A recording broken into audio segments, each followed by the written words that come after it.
Hello guys, in this video I am going to show you how to set the language of the Webull application.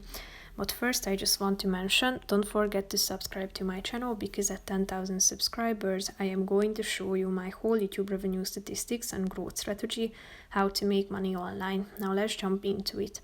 First of all, open the application on your phone.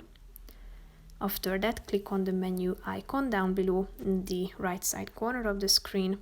Then tap on Settings within the Shortcuts section. After that, scroll down and click on General. Then tap on the Language button at the top of the screen. That's the first option.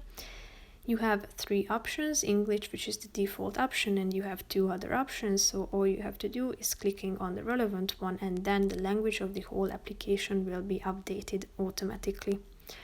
So that's pretty much it for this video, guys. See you in the next one. Bye bye.